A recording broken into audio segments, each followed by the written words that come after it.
So it worked. I guess so. Here, Anber, can you put your tablet a bit lower, maybe? Well, you see, that's the problem, right? Because the camera's at the top, and I would have to do that. Let me see if I can prop something under here. All right. How's Yeah, that? that's good. It's not bad. Yeah, not bad, not bad. Not bad. You're centered differently this time. Well, I think it's the way the thing views it, right? Like I could maybe move it over, but we've got Ali and Bernard Hopkins in the background, so yeah. That's right. That's right. And those of you who don't know, we usually do the podcast, of course, on different platforms. So we're going to do it live and then archive it and be able for the regular upload afterwards. So that's going to be interesting. And for another edition of the Calling Russ Anber podcast. How are you doing, Mr. Anber? Yeah, so let's start again. Mr. Casamante. Good. With the mug and everything, huh? I'm glad you figured this out, how to make this work. This Yeah. could be cool. You know what I like about this, and I hope that the interaction is good to get questions going. Yeah. And stir up some debate and whatnot. I like that stuff and get on what's on people's mind and what they want to discuss. I have a few things that I want to talk about, notably, as I said to you, the 8 and 10 ounce gloves, but this is good. Yeah, 100%. So for those, we're going to be talking about, of course, Keith Thurman's fight over the weekend. He won his combat fight in emphatic fashion against Barrios, and the 8, 10 ounce gloves we'll get to in a second here. Canelo, some news as well. And we have people asking about an update for what's going on in the lightweight division with Lomachenko wanting to fight Kambosos. Kambosos seeming to be a bit hesitant. So let me start off by going with, do you want to have a bit of a discussion on what Keith Thurman did this past weekend, or you want to address the 8, 10 ounce glove situation off the bat? Well, I mean, I don't mind anything you want to do. Either way, you know, Kambosos and Loma's really important. Thurman's performance excellent. The 8 and 10 ounce glove, the people are on. We've got people on listening, so it'll be interesting to see what they want to hear. So, well, start with the 8, 10 ounce gloves because you teased it a lot. Now, for those who are not sure why we're talking about the 8 versus 10 ounce glove situation, is because of the weight limits in different divisions in boxing and different commissions across North America. The rules on when 8 ounce turns to 10 ounce. Most commissions, it's at 147. You're going to be allowed to wear 8 ounce. And as soon as you pass that welterweight division, you're going to 10 ounce gloves. In Quebec, here in this province, you're allowed to have 8 ounce at 154. And in Vegas at 147, if the two parties cannot agree, apparently, it goes automatically to 10s. So which leads us to the Thurman Barrios fight. So Right. What did you want to address? Because you tweeted it over the weekend that you cannot wait to discuss and dispel some myths in boxing for people who even know the sport for a long time, why there's a difference between the 8 and the 10 ounce glove and what exactly the difference is. Okay, so the commentators on TV, and notably I believe it was Goosen, who's been in the game 100 years. Joe Goosen, yeah. Joe Goosen, who's worked with great fighters. You know, I got a lot of respect for Joe. He felt that the 10 ounce glove was the difference in Thurman not stopping Barrios, and that had it been 8 ounce gloves, he would have stopped him. And that's where I said this back in the day when they said Mayweather and McGregor are going to wear 8 ounce gloves, you know, like it was such a big deal, right? One thing that's very, very important that people have to know, the padding in an 8 ounce glove and a 10 ounce glove is the same thickness. There's no difference in the thickness of the padding in the punching area. There's no difference in an 8 ounce glove or a 10 ounce glove. Same thing. What is different is the dimensions of the glove. The length, the width is bigger. Where I had this discussion with Fred on Twitter, where the difference is, and Jean Pascal raised this issue years ago, with a 10 ounce glove, the fact that they're wider and whatnot, when you cover up, allows you to cover a little bit of the holes more, you know, and it makes it a little more difficult to go through because the 8s being a little narrower could fit. You cover up, they can get around. There's different ways of getting around that. But the actual punch impact padding is the same in both gloves. So when you're hitting a guy right on the chin, boom, with an 8 ounce or 10 ounce glove, especially when you've got the punching power that Keith Thurman has, or if you want the resilience that Barrios had, then there's no difference. So I just wanted to dispel that into people thinking that there's a difference in the padding, and oh, you're wearing a 10 ounce, it's more padded. Oh, a 10 ounce, that's a pillow, you know? No, it's not a pillow. It's the same amount of padding. So why would then not everyone fight in the same size glove in that case? Because you can't, because as you get bigger into the 147s and the 54s and the 60s and the 175s, you can't be making it this small and expect their hand to fit inside it. That was a little bit easier when gloves were made fully of horsehair and the horsehair was loose in the glove. There was more room in there. You had heavyweights. Ali and Fraser fought in 8-ounce gloves. They fought in 8-ounce gloves. So now you can't, when using foam and stuff and the way gloves are made nowadays, you cannot expect guys, those big guys, to get into, so they make them 10 ounces, which means they increase the length, they increase the width, so now the hands could fit in there. And that's really the problem. That's why you have the different size gloves, but it's not the padding. In fact, I put out yesterday on Twitter a little quiz asking, between an 8-ounce, 10-ounce, and 10-ounce XL, which glove has the least amount of padding? And Fred, who I was exchanging with, said they're all the same. Now, he should have been right, but he's not. He's wrong. The one with the least amount of padding is the 10-ounce XL. And it went, well, why? How could that be? How could the 10-ounce? Everyone assumes that if you're wearing a 10-ounce XL, you have more padding.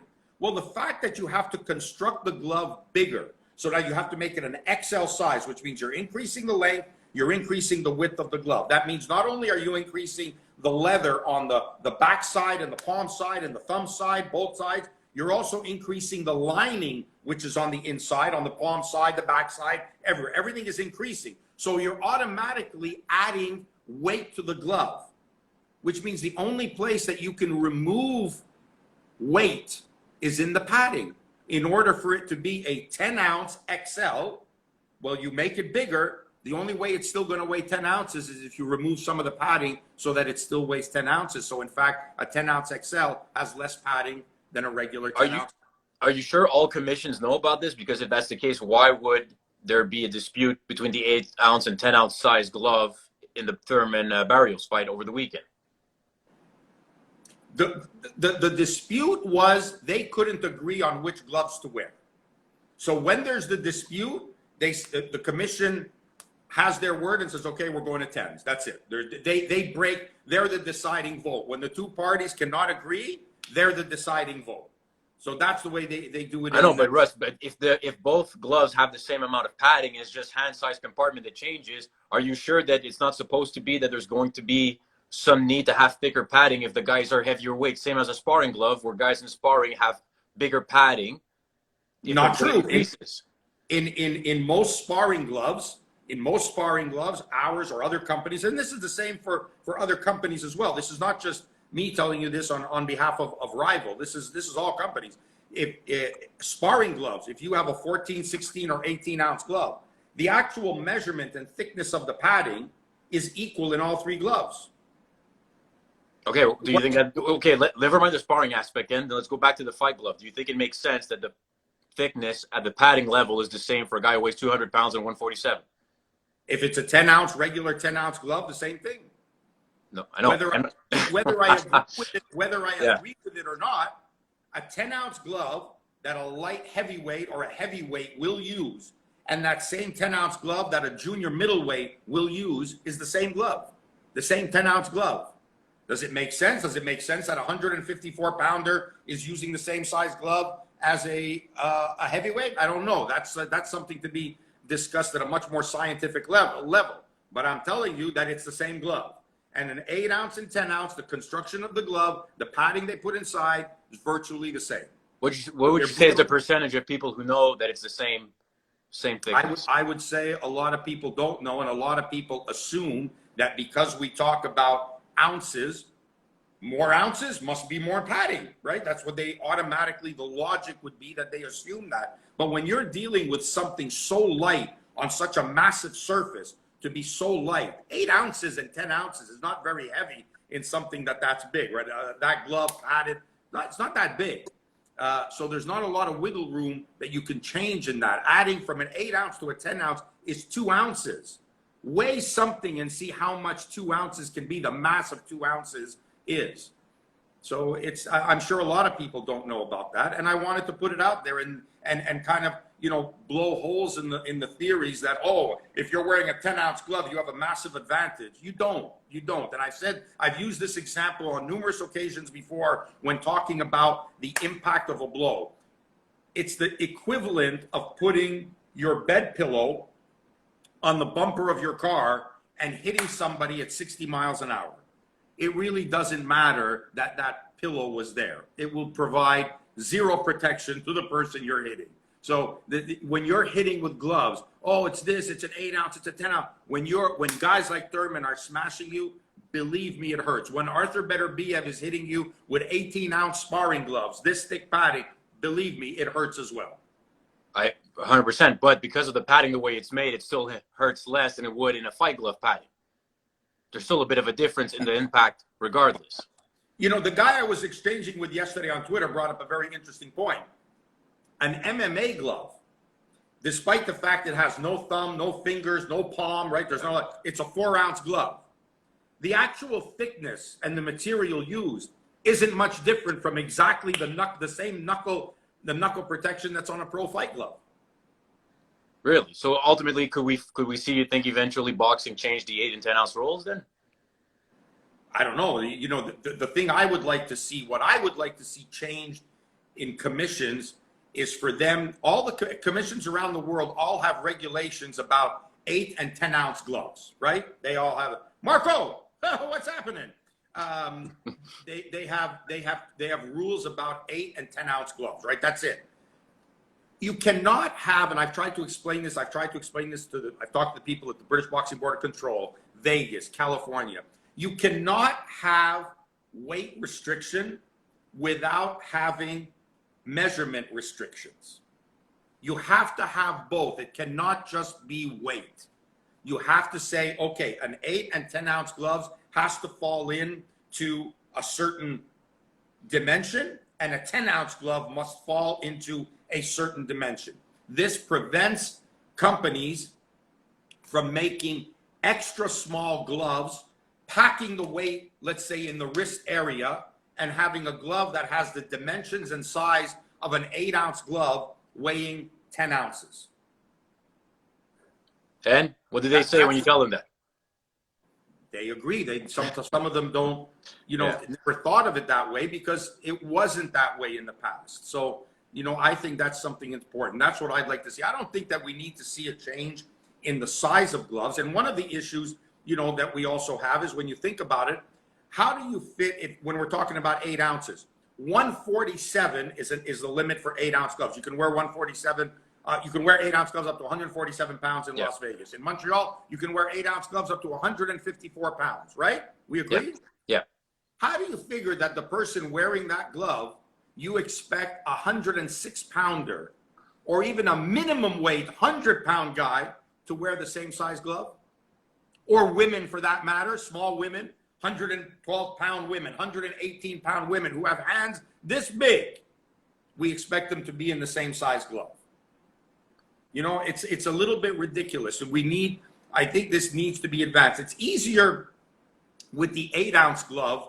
It's easier to scale down and be able to make hand compartment sizes which are smaller while still maintaining the weight of the glove because you're not removing all that much. And if you remove, this much in the width of the glove on each side, which would narrow it, even if you had to increase with a little more foam padding in the glove, it wouldn't change the glove all that much. You can scale down.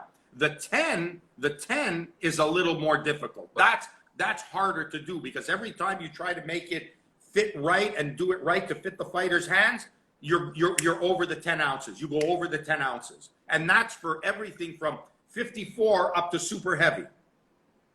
Right. But just something to keep in mind, though. Even if 8 and 10 ounce, you say, is the same thickness at the level of the knuckle area, we know, though, there's different ways of playing around that knuckle area because when Mayweather, for example, people remember this in the glove controversy when he first fought Marcos Maidana the first time, and he would refuse certain of the gloves that Maidana wanted to use in the fight. even though both gloves were professionally approved 8-ounce gloves.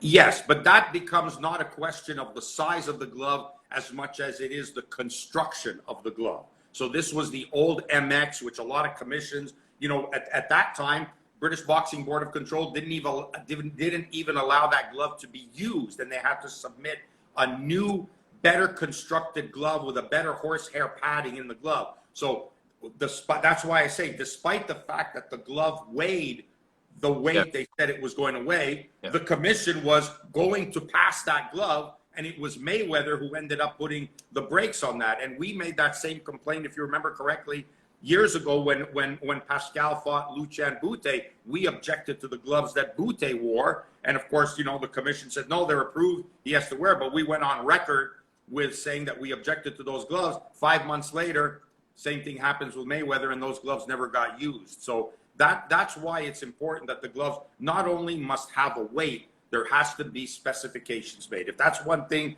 I would want to see in boxing change, is the specifications in what the fighters, in what the construction is of the glove. I would like to see that. All right, perfect. Now, we talked a lot about the gloves, the fight itself. Thurman, what did you make of his comeback fight against Barrios? Started off very strong. At one point, we thought maybe he would be able to stop him. Who are you saying hello to? You saying hello to some friends here on Instagram? Well, I could just keep waving like this to everybody who I see come on, but we could go on, but we're getting questions, and maybe we can address some of the questions before we get to, because they'll disappear in the screen and then we'll forget about it. And I don't want that to happen, because the people came on, Go ahead. Address whatever question you want to address first, and we'll get to Thurman against Barrios and what it means afterwards for the future of Thurman. Well, this one there was a couple came up earlier, but I was blabbing, so I couldn't remember them all. This one came up, what was it like supplying gloves for both Joshua and Usyk? Obviously it was a great thing to do. But the special thing is that both those guys could probably buy our company, right? I mean, they could buy the company. They don't need to they could take any glove that they wanted. So the fact that they both chose to wear our gloves made me feel special, that this was not something that we forced on them. They chose to wear that. So out of everything, it was really special. And when you look at the magnitude of the fight and where it was special to be involved in such a massive, massive fight with a record gate attendance for an indoor venue, blah, blah, blah, blah, blah. And Rival was involved. So, you think Usyk-Joshua, the rematch, happens in April? I hope so. I mean, now there's just been so much, uncertainty now going on. I don't know. I don't follow a lot of this. You do probably more than me, but the silence of Dillian White, the silence of Dillian has echoed loudly. We don't hear anything about it. We haven't heard that he's signed. We haven't heard that it's been accepted. I saw a release that the WBC received the portion of the purse bid that they're supposed to receive. So I don't know. I don't know what's going on.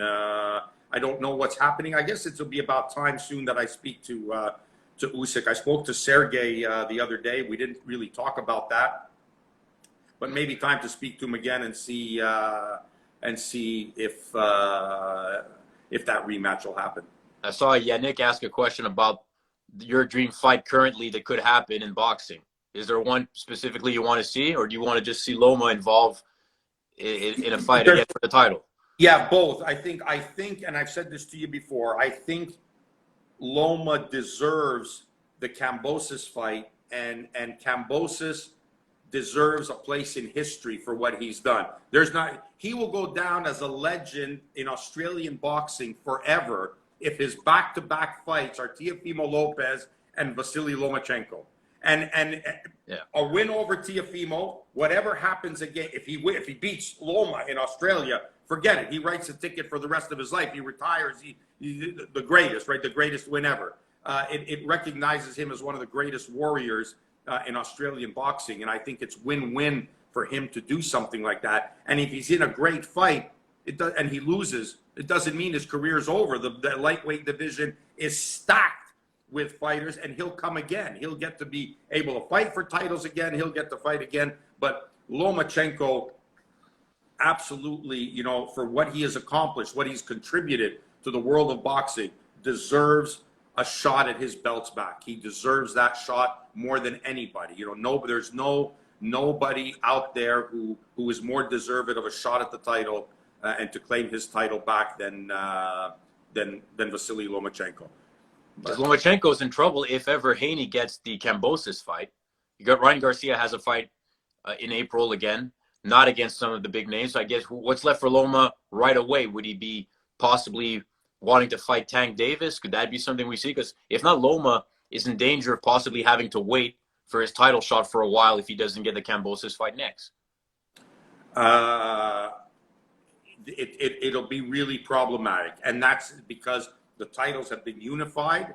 So it's either they splinter the titles and then he has to go back all over again through the process of winning each of the titles like he did the first time. He didn't have the luxury of fighting a unified champion. He had to win each of the belts on his own, and he'd have to do all that over again. I think, like I said, the boxing world deserves Lomachenko, Kambosos in Australia, no problem. And I think that adds to the magnitude of the fight and what it does for Kambosos in Australia and what it does for the Australian fight fans who want to go out and see Lomachenko fight and fight one of their countrymen. I'm sure as a boxing fan, if you really love Loma and you want to see him fight and you appreciate how good he is, wouldn't it mean more to you to watch him fight one of your own than watch him fight somebody else? So if I'm an Australian fight fan and I want to see Loma fight, I'd rather watch him fight Kambosos than fight anybody else.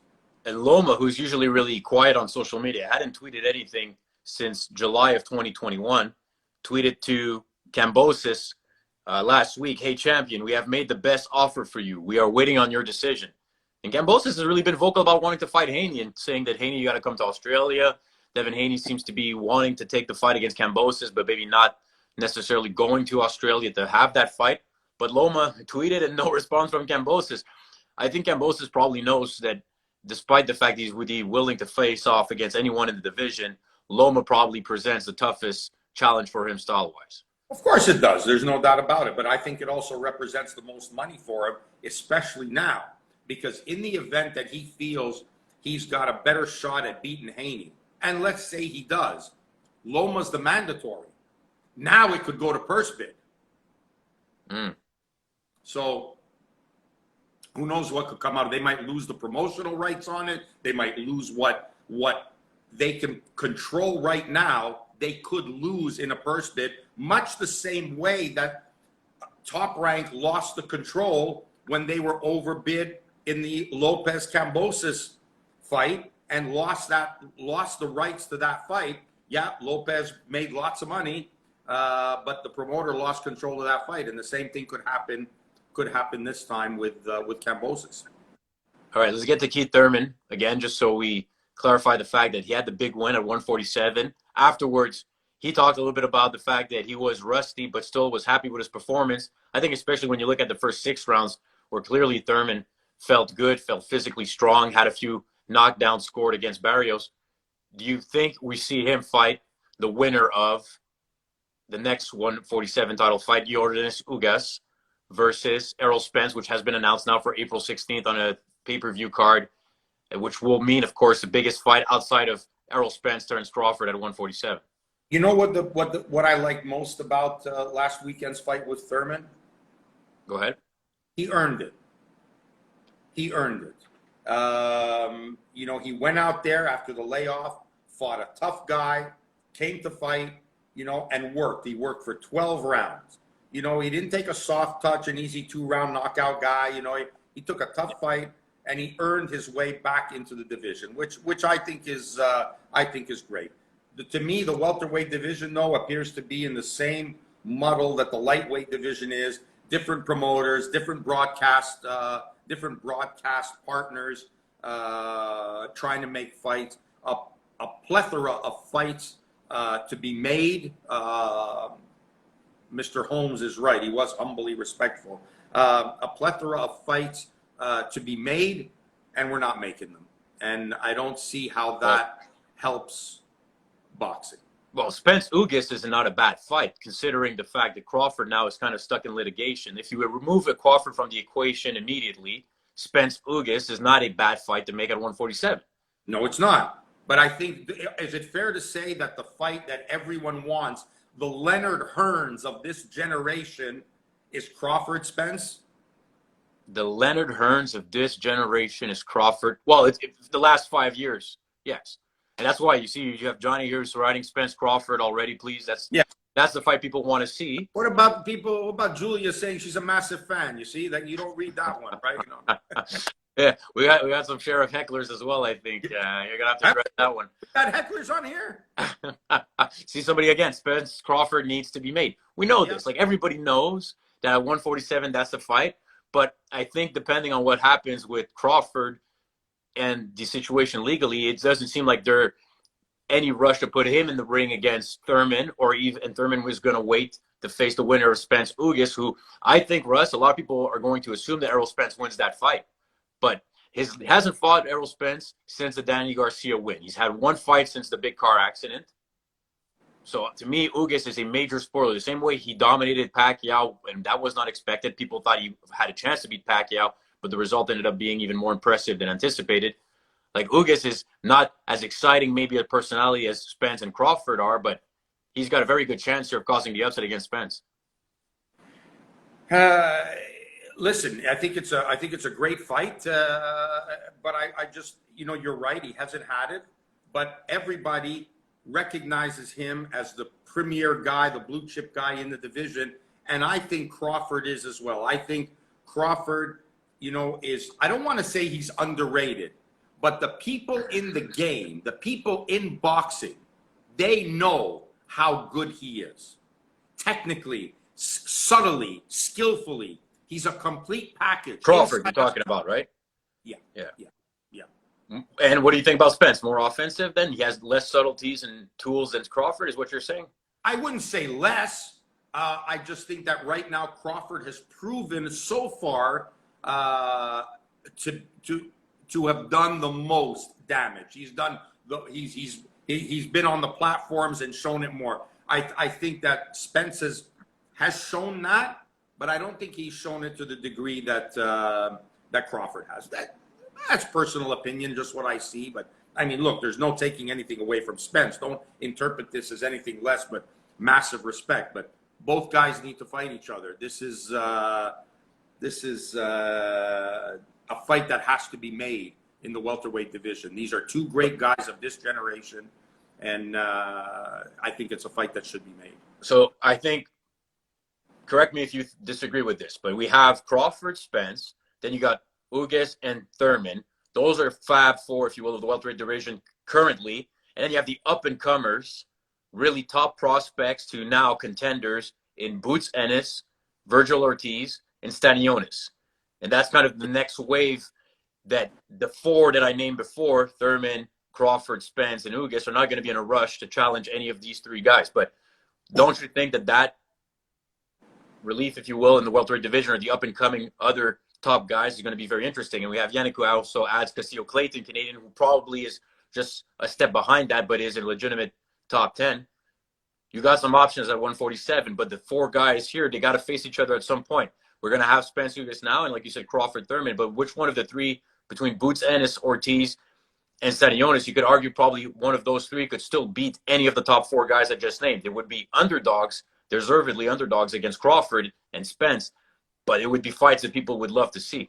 Absolutely. And it's going to be the hot division, which back in the day, if you had a division not talent-laden, promoters would be stepping over themselves, say, wow, we can do all this. And then you say, we're all going to make money on this. Everyone's going to make money. But now it seems like the broadcast platforms have screwed this up more than the promoters have. Because, like I said, in the past, the promoters would get together and say, we're both together, we're both going to make more money than separate. Let's put our guys together and they fight each other. And you're able to put great fights together. Now broadcast partners seem to get in the way and cause a problem for that, and that's what I don't like, and that's what pisses me off. But imagine all those names you mentioned, and we're on the horizon is not talks that these fights are going to happen. That's bad. Outside of the Spence fight, of course, against Ugas, that we know. But yes, well, Stanionis is going to be on the undercard of Spence-Ugas. We know Boots Ennis is waiting for a shot. And in Virgil Ortiz, I haven't heard much of him either, although he's looked dominating his opponents. He's been dominating his opponents of his last few fights. Like, I think really Keith Thurman is going to wait for the Spence-Ugas winner. Just what I think. Let me know if you disagree. And then we're going to have Crawford an opportunity to have maybe one of the top, maybe he'll be forced to fight one of the top young guys if he doesn't get the Spence fight. I don't know, because outside of the Spence-Ugas fight, who do you want to see Crawford fight?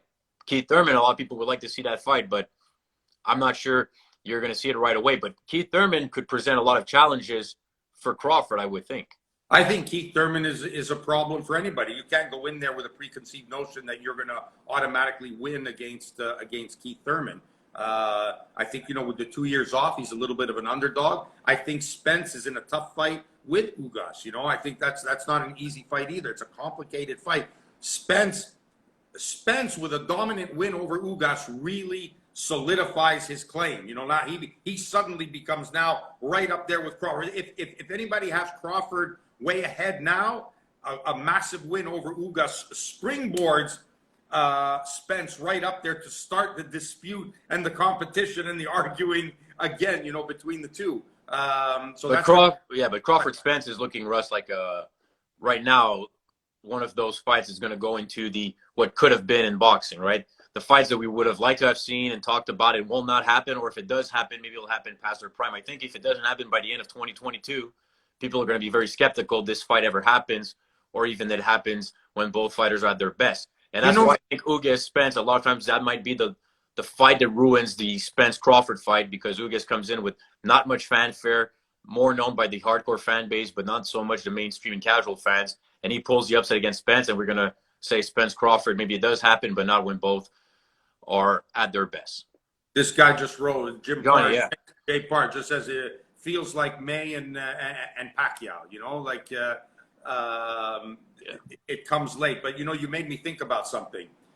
There was a time when if you waited too late to make a fight, it lost its interest, and people stood up and said, no, we don't want to see that. We're not buying that. But now it seems that, look at what's happening in the UK. Amir Khan and Kell Brook are fighting in 2 weeks. Brook. Yeah. Yeah. And there's going to be a buzz about this, and they're arguing and yelling at each other. However good this fight is, pales in comparison to what it would have been when they were both at their peak. But it seems like now you can just wait. Pacquiao Mayweather was the same thing. It was 5 years too late, but yet it was the biggest event ever. I've never been at an event that was that big. So yeah, I've lost reasoning. I've lost believing. I've lost understanding of the insanity that goes on and continues to happen despite logic, despite what we've learned in our years of being in the sport, of how things are supposed to happen and evolve. They don't happen, and yet guys still get paid money, and their fans still come out and pay for it, and they're not fighting the fights they're supposed to fight, and no one says anything. We sit here in front of a few people who are enjoying the conversation, arguing about it, but in the grand scheme of things, nobody cares. They'll just go and buy it anyways, and they all make money, and guys are becoming champions. They're making championship money before they become champions. It's out of whack. Everything we've ever learned about this sport is completely out of whack. It's a new world order now. You want to get to Canelo and the announcement that was done this week about who he's fighting next? We can. I just want to mention one thing. I don't know if you saw this. I think I retweeted it, where someone said that now it's more important to something to the effect of, it's more important to how many followers you have in getting you a title shot than what your record is. Okay, but that was a bit different in the past, where you might get the HBO main event. You may get other opportunities because you brought fans in the seat and people who are willing to pay for your fights, more so than just being the top athlete or the top guy in the division. It's changed a little bit. Now it's transformed into the following, but following for the television networks equals money, equals mentions, equals traction. So that's why they're giving them the shots. Russ, what are you talking about? You think all those fights on HBO, Kelly Pavlik necessarily was right away the number one guy, but he had following. He was able to get people into the seats, and then he eventually got his title shot and earned it. But I don't understand what you're saying. The followers are going to get attention from the networks more so than anybody else. That's right. That's right. That's right. It doesn't matter what your record is. Doesn't matter who you've beaten. It's how many followers you have. And case in point is that ESPN names Paul's one of the Paul brothers the knockout of the year. Jake Paul against Woodley, yeah. Even though it was Do you know how many fights happen on undercards of guys making pro debuts, stretching guys, that really have no business to be in the ring with them? They don't name them knockout of the year. ESPN really did that? Yeah. Wow. No, okay, well, let's get back to the Canelo news. Ryan Fraser's right, exactly what he says there. He's 100% right. So Canelo, last week, you said you wanted your guy, Arthur Beterbiev, and Scully, same thing, said you want him to fight Dimitri Bivol at 175 for the undisputed title, for the biggest fight in the division. And you can wait on Canelo, the cash cow. Well, Canelo, I don't know if he says he's doing this just to annoy Beterbiev, but he's going to fight Dimitri Bivol next, according to ESPN's Mike Hoppinger, on DAZN. And then if he wins that fight and Triple G defeats Ryan Murata in Japan, they'll have the trilogy fight sometime by the end of the year. So what do you make of all that news? It means it's Beterbiev against Joe Smith, and then they'll wait to see what happens, I guess, for the rest of the division. What this tells me is what I was just saying now. It's exactly what I was just saying now. This is all about the media platforms, the broadcast platforms that put the fights on. So Eddie has all the fighters with DAZN. He's got Bivol. They're going to make it all happen, and that's where you're going to end up with that fight. That's how it's going to happen. Okay, but forget about how it's going to happen. We know that's how it's going to happen. But what are your thoughts on Canelo Bivol as a fight? Do you think it's a fight that Canelo, in a way, is kind of avoiding Beterbiev, or it's a legitimate fight for Canelo to go back to 175 after defeating Sergey Kovalev a few years ago, hasn't fought at that weight class since, and he's facing a guy that is very difficult to look good against, and is one of the top fighters in the division? I can't say that, he's avoiding Beterbiev, because really he's not avoiding anybody. It's not his division. He can go up and choose whoever he wants to fight. It's not like the guy's a contender in his weight class. They're the champions, so he can choose who he wants to fight, and he's the cash cow. And, the risk-reward thing that this guy mentions is very true. Beterbiev is a dangerous fight. Is Bivol more known than Beterbiev? I don't think that's probably true. I don't think that is the case. For me, like I said earlier, I would rather see Bivol fight Beterbiev and let the stakes go up. And that's, Canelo could have said, okay, you two guys fight each other. I fight the winner because I want to fight the best guy. But he doesn't say that. He says, okay, I'll fight Bivol, then come back and fight. It's a bounce back, right? Between Golovkin and go up and then back down. Bivol and then back down for Golovkin if Golovkin could win, It's, I don't know, Matthew. I don't know what to think of these things anymore. It's crazy. Do you think Golovkin has a chance to lose against Murata? Do you think there's let me put it the other way. Murata has a chance to defeat Golovkin. Yeah, I think he has a shot. I don't think it's the same. Nobody's going to admit to you that the Golovkin that we're seeing now, especially based on the last two performances, including the Derevchenko fight, which, could have been argued, could have gone either way. He hasn't looked great, and he's not getting better with the passage of time. He's not getting sharper and better with the passage of time. Is he getting a well-deserved rest? Yes, rightfully so he is, but he's aging as well, and age has a way of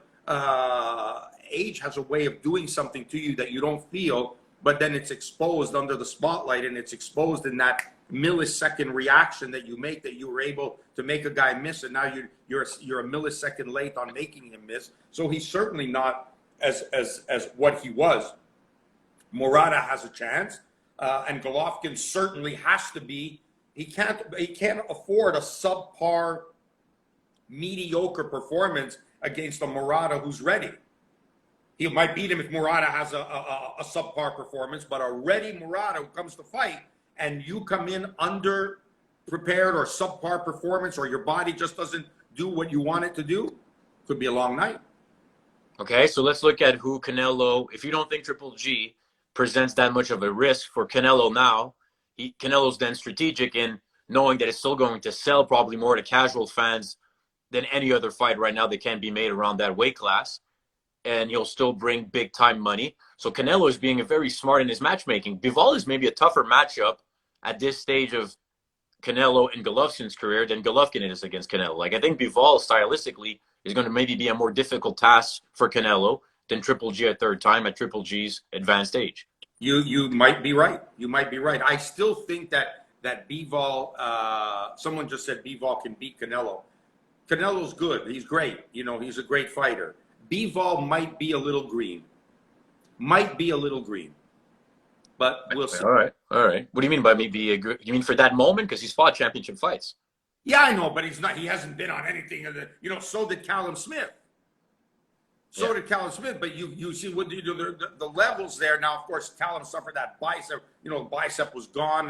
That took everything out of that left hook. There was nothing there. You know, but there's still that development, that proof that, you know, beating that type of guys. What would you say is the Bivol's biggest win? I'm asking you this sincerely. Like, would it be Joe Smith as being the biggest win? I think now you have to consider that the biggest win. Maybe if you didn't think at the time, Joe Smith is one of the title holders, has looked good in many of his fights, even though some he takes more punches maybe than you would like to see, but offensively he presents a ton of risk. And I wouldn't go as far as to say, you know, Jean, his record for Bivol is not bad, having defeated a former title holder, but Jean was not at his best anymore when he fought Bivol. And look, Bivol, at one point, people thought he was going to be the big name at 175 in terms of excitement. But of late, he's really turned into a complete boxer, but very, you know, more of a methodical approach than an all-out offensive fighter compared to like Arthur Beterbiev that people would want to see against Canelo. He's got great skills. There's no doubt about it. I like this. Will your boy go to Australia to fight Kambosos? You know he will. Of course. Yeah, that was addressed. Of course, your boy, meaning Lomachenko, who wants to fight badly to get the titles back, and he's willing to go to Australia. And I think Australian fans would love that fight as well. So let's just look at the 175 here for a second. Bivol, Arthur Beterbiev, the two biggest names that could present challenges to Canelo. Now he might have Golovkin, Andre Charlo. Like, Golovkin, is that the fifth guy on the list in terms of a risk now for Canelo, you think, in the ring? Could be. I mean, put it this way. The difference is minimal. You know, you could be the fifth guy, but the difference between the fifth guy and the number one guy is minimal. So let's be fair. You know, that they're all tough fights. They're all dangerous fights. You have to be ready. But I think the thing that stands out the most, especially after having done 24 rounds with Triple G. And now, how many fights later, since the second Triple G fight has Canelo had? You know, the number of fights is way more than what Triple G has had. You know, he's just gotten better and better, and he's into full stride coming down the stretch. And you can't say the same about Triple G. And it's almost like now he's dealing with two opponents. He's dealing with Father Time and with Canelo. And there's a lot of people out there who have said this, that even when Canelo finally did fight Triple G, it was late. It wasn't Triple G at his best. You mean even for the second fight, the rematch? Yeah, that whole timing was late. Like, that should have happened. All of that should have happened, you know, a year and a half sooner, that they should have fought each other, and he did not. He avoided him for a long time before he fought him. He waited till time passed, until Canelo, not so much for the decline of Triple G, but more for the improvement of Canelo.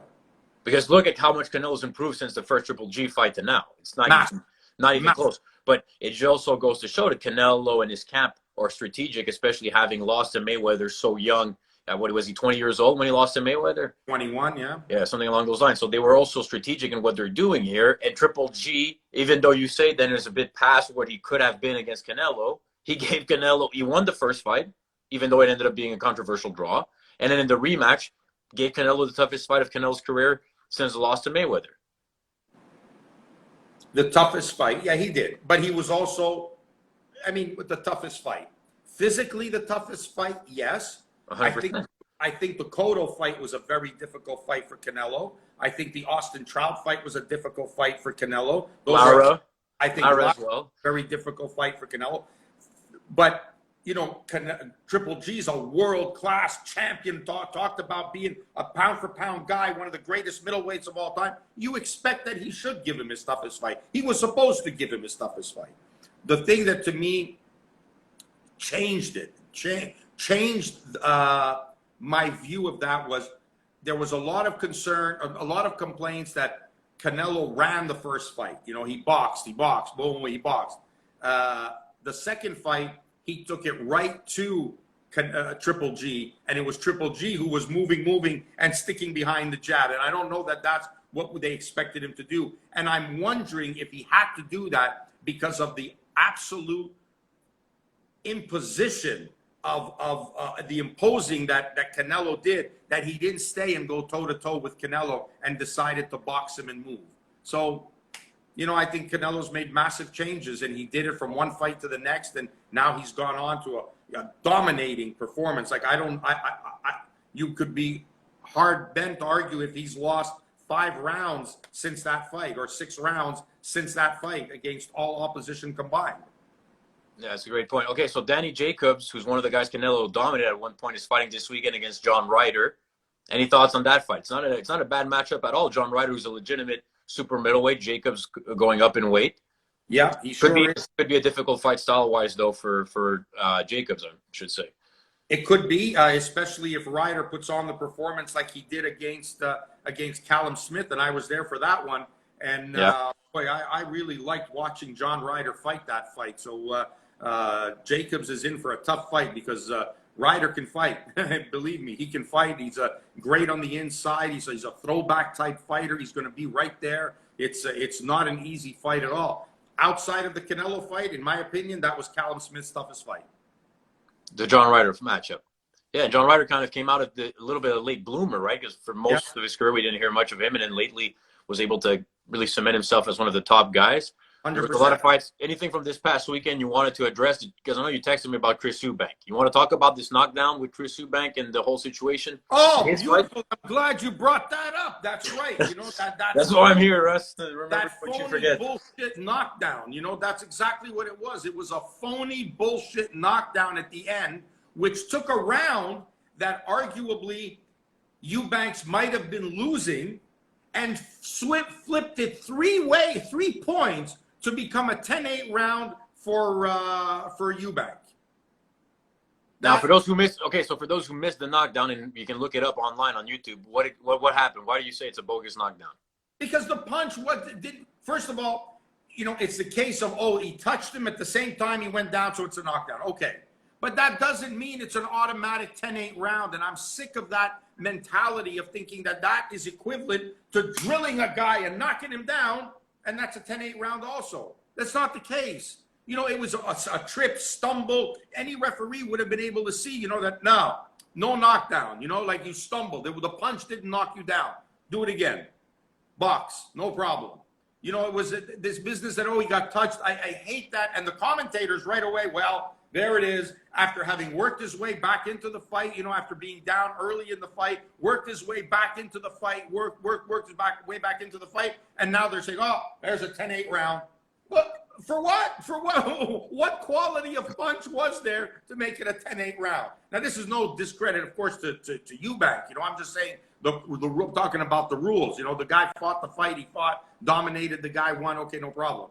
But listen. You call that a knockdown, and then it goes from what would have been a Liam Williams round to a 10-9 round for Williams to 10-8, a 3-point swing on one mediocre punch. That was a weird scorecard fight entirely, though, because Eubank, with all the amount of knockdowns he had, he still ended up having a much closer scorecard, and it was kind of a weird performance. He's a bit of a frustrating fighter in terms of what we thought the potential would be, and at times he shows it, and then at other times we would like to see more. Yeah, I think that was the knock. The British press kind of came down hard on him, that he had an opportunity to close the show and affirm himself as the man. Boom, I'm getting you out of there. You know, I think he was down 3 times in the first 4 rounds or something, you know, and a couple of them were on a jab. He's a powerful puncher. And then you don't close the show. When you don't do that, obviously you're opening yourself up to criticism, because they expect you to close the show. And listen, I think Roy's done a great job with the kid. You know, I think tactically and movement-wise, I think the Jones persona fits that Eubank ability to a T. I think it's a great match for Roy with that. Roy would never have let somebody off the hook after he's been down 3 times. Are you surprised Roy Jones has wanted to be involved in coaching and teaching and training guys as much as he has? Because many times in the past, whether it's boxing or other sports, some of the top fighters of all time or top athletes of all time have a hard time transitioning into the coaching aspect of it. So are you surprised at all that Roy's doing this so much now in the last few years? He just wants to. He's an analyst. He's a trainer. He can do everything in boxing. Fight, like he can do it all. No, I'm not surprised one bit. I'd be surprised if he didn't. And I think out of as much as he believed in himself, he has also realized he's humble enough and grounded enough. Despite being the mega world star that he is. He's humble enough to be able to work with guys and coach them and, have a certain presence in their life. And he did it I saw it firsthand how he helped Jean-Pascal, and now we're seeing it again. Brian Perella, he did a great job with Brian Perella, and now seeing him with Eubank. So, come on, the guy, there's so much knowledge there. There's so much expertise there. Anybody already is 2 rounds ahead when you have Roy Jones in your corner. You really think that? So what about also the aspect of how he can teach fighters with southpaw? Can you tell a little bit of the story of how, wasn't there with Jean one of the reasons he wanted to bring Roy, not only because it was his idol growing up and would be a motivating factor to have that extra voice with him in camp, but because of Roy's success against southpaws?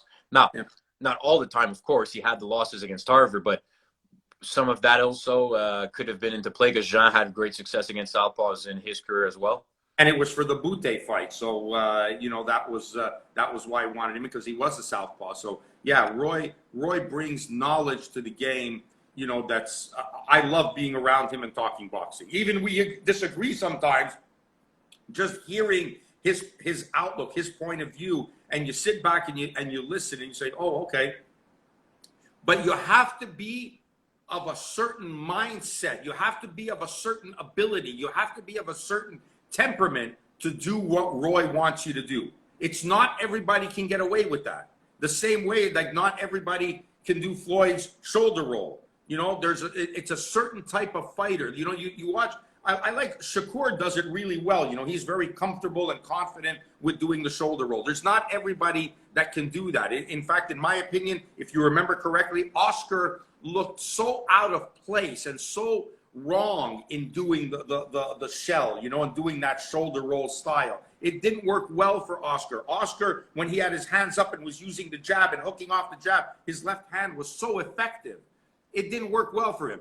And Jean is able to take Roy is able to take a fighter like he did with Jean or Eubank, who have that massive confidence, that persona about them, that certain arrogance about themselves and their self-belief, and he's able to make them work because neither one of them are greater than what Roy was. There you go. Any other final thoughts, Russ, or anything I forgot to discuss for this evening as rounding up some of the topics and storylines that happened over the past weekend? Some good. No, it's going to be a big spring. It's going to be a big spring for the world of boxing. When are you traveling again? Looks like the next one is going to be March 12th in Nottingham. I'm looking forward to going back to the UK for Mick Conlan. I'm excited about that fight. I think it's going to be, the atmosphere there is going to be absolutely electric. It's going to be similar to the Anthony Fowler, Liam Smith fight, along those lines, a local, grudge match, if you will. So I'm looking forward to that fight. Yeah, Mick Conlan is going to be right on the cusp of a title shot. Don't you think? That is a title fight. It is a title fight. Right, but also not only this fight here coming up, but I'm saying when you look at some of the fights that could be made at 122 or 126, this fight here is going to be at 122 or 126? 6. Right, so he's going back up. So I think because at one point he was talking about title shots at possibly at 122. So now he's going to go for a title straight at 126, which you could argue makes more sense with the extra weight he was trying to cut these last few fights. 100%. Perfect. All right, then. So we'll be able to touch base as well next week. I'm trying to think here of any final things on the list that you wanted to discuss. Somebody was asking about if you think Fury Usyk will happen in 2022. Well, we were asking about what fights I wanted to see. And the 2 fights that I want to see is, and I obviously for some personal reasons as well, is I want to see Loma against Kambosos in Australia. And I want to see Fury against Usyk and for the unified titles. That's what I would like to see. I think, Crawford, Spence, of course, but boxing needs to have those fights, and it's good that we eliminate and let the real stars rise and let the real stars face each other, because that's what it should be about, is having the best fighting the best. All the promoters say that, and they try to do it. They try to make it the best in the stable that they have, the best in the guys that they sign, the best who is under that broadcast platform.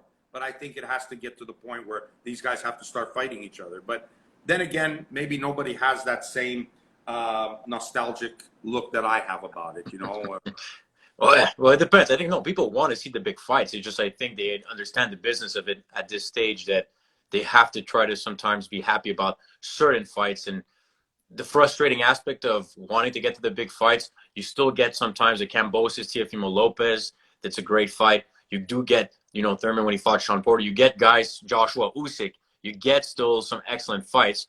It's just you're not getting consistently the best fighting the best. And that's been the case now for probably, I don't know, over 20 years, you would say, at this stage?